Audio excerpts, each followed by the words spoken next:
So we got the Saints at the Cowboys Sunday afternoon in Dallas. We're looking at Dallas 6-47. Are people buying the Saints, or are they still a little maybe buyer beware out there, John? Did I tell you guys that I had Carolina plus 4.5 last week? So did I.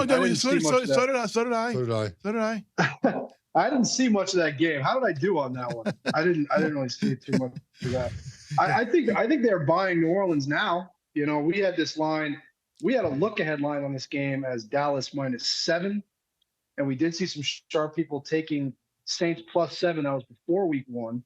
And then we were at 6.5 on this game earlier in this week, and we had another respected player took 6.5, moved us down to 6. So there's definitely sharp money on New Orleans. Now the public is going to be on Dallas, obviously, right? Dallas. There's a lot of touchdown-ish favorites this week, which means there's going to be a lot of money line parlays this week. Good luck. And with this game being 10 a.m. Pacific, 1 o'clock Eastern, this game is going to kick off a lot of money line parlays, guys, that are going to include Baltimore. They're going to include Houston. They're going to include Philadelphia on Monday night. So this is going to be a really popular money line favorite option, teaser option. Although you should never tease a team. It's -6.5, guys, just so you know that. But I think this will be a very popular play for the public. The sharps are on New Orleans, though. Do we think this is going to get down to 5.5 maybe? If you like Dallas, do you want to wait maybe? I think it's very possible, but there's going to be so much public support for Dallas. I mean, I know New Orleans looked great against Carolina, but Dallas really, in a lot of ways, might have been the most impressive team in week 1. If you consider who their opponent was, they were on the road, and they just thumped Cleveland. I think last week I mentioned I like Dallas teasers.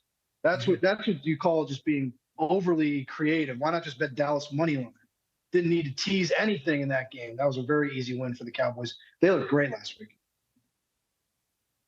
Yeah, and I think we talked about on this show and other shows, Dallas was just dismissed all summer. People just handing Philly this division. Like, man, Dallas, I know they have their issues in big spots, and they've had their issues in the postseason, and they haven't gotten over the hump. But that's 3 years in a row they won 12 games. And just because, we don't like the running backs or whatever, now all of a sudden, this isn't a good team. I thought that was overstated.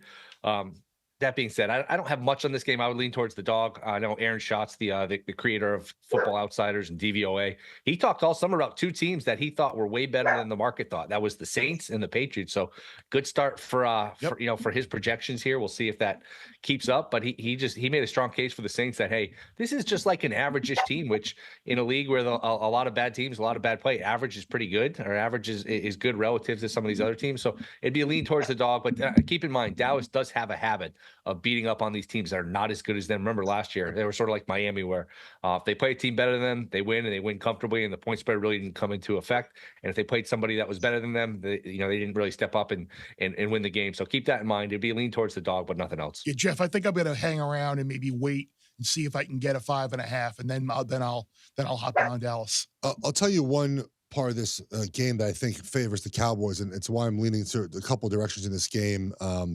Their defensive line, I think, is going to have a field day with the Saints offensive line, who did not play well in the preseason and then played a Panthers team last weekend that doesn't have a pass rush. And now they lost Derek Brown in the middle. Yes, and they lost Derek Brown.